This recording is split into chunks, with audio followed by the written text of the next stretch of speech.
Assalamualaikum warahmatullahi wabarakatuh. Selamat datang para mahasiswa kami Universitas Asik juga atau bisa kita singkat U Anjing ya.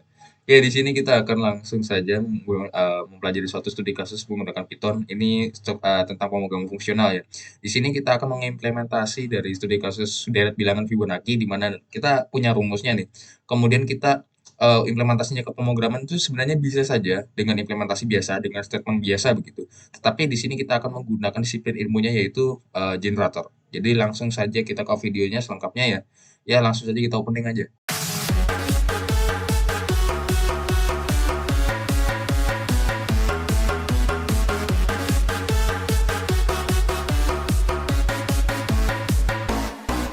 Nih, untuk formula dari Fibonacci ya.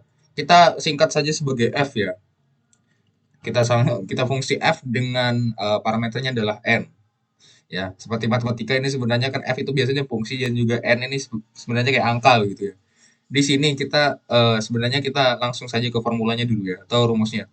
Di sini rumusnya pertama gini. Kalau misalnya n itu sama dengan nol, maka kita kembalikan nolnya aja. Tetapi di sini kalau misalnya n itu sama dengan satu ataupun sama dengan 2, maka kita kembalikannya jadi satu ya.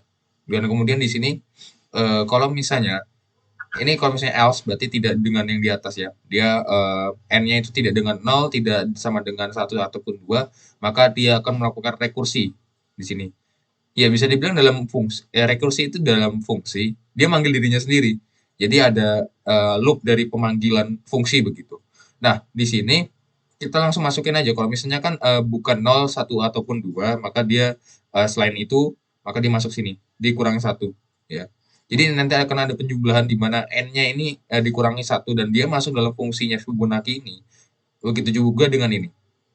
Ya, untuk penjelasannya pasti ini adalah lebih memusingkan karena kita rekursi. Rekursi itu sebenarnya logikanya atau statementnya itu sangat simpel, tetapi ketika kita mengiterasikan ataupun mendefinisikannya secara rinci itu sangat sulit, ya, karena memanggil fungsi itu sendiri di sini, ya. Jadi intinya ini sebenarnya bukan dari kami sendiri untuk statementnya, tetapi memang sudah banyak badan-badan yang mempelajari studi kasus ini, yaitu bilangan Fibonacci.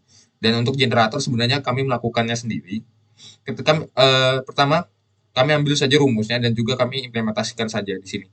Nah, ini F ini adalah fungsinya, maka atau formulanya, maka Fibonacci ini adalah generatornya, ya. Generator-generator itu intinya dia ada yield sebenarnya. Kata kuncinya untuk generator, kita tinggal kalau misalnya ada yield dia generator. Cukup gitu aja sebenarnya pada dasarnya kan ya.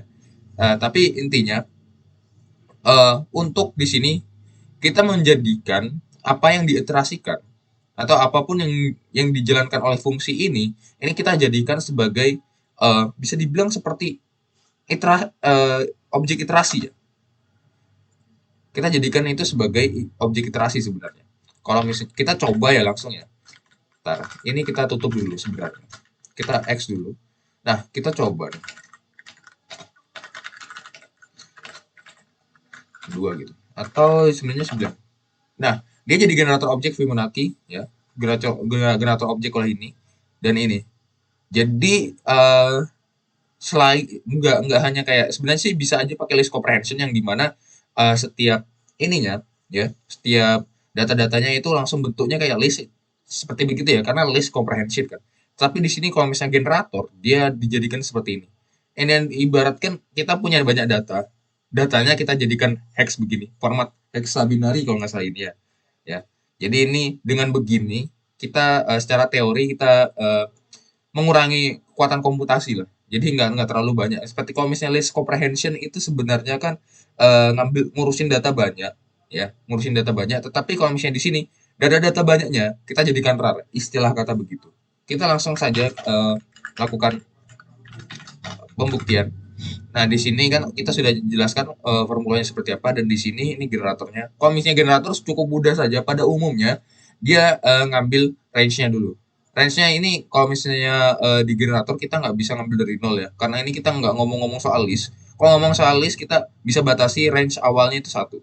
Tapi kalau misalnya kita ngomongin soal list, ini nggak usah lah. Kalau misalnya nggak usah kayak gini, otomatis i-nya ini jadi nol. Oke, ini jadi i-nya jadi satu kan, dan range-nya ini jadi 1 sampai r tambah 1. Dalam artian kita tadi masukin 9 kan, berarti di sini sampai 10 lah, 1 sampai 10. Kalau misalnya 1 sampai 10 berarti itu ya kira-kira range-nya itu 9-an lah untuk selisihnya kan. Nah, di sini kita jadikan dia variabel dulu.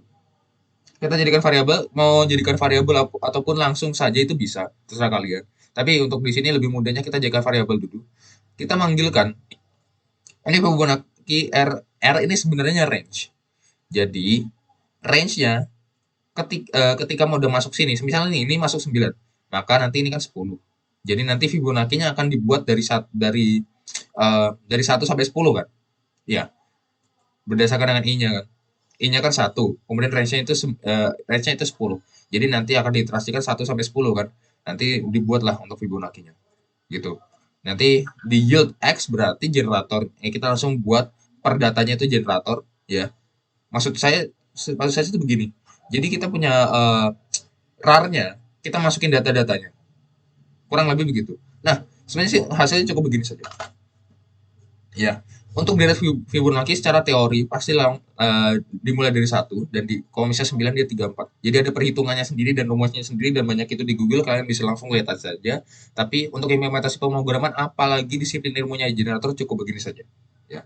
Jadi kurang lebih begitu, kita langsung saja ke penutup. Baik, untuk kalian semua jangan lupa untuk like, subscribe, dan juga komen pada video ini. Dan juga bisa menyampaikan kritik dan saran di kolom komentar. Ya, karena untuk subscribe, ketika kita mencapai 1000 subscriber, kita akan mengeksploitasi sesuatu. Seperti YouTuber-YouTuber di luar sana ya. Kayaknya ada yang room tour segala macam kan, ada yang bahkan video. Tapi itu udah lama kan. Ya, silahkan juga untuk share. Ya, share-nya bisa di grup kelas atau kemanapun juga, dan jangan di share di grup Aslab, ada ya saya diburu sama Aslab ya. Jadi kurang lebih begitu, salam asik juga.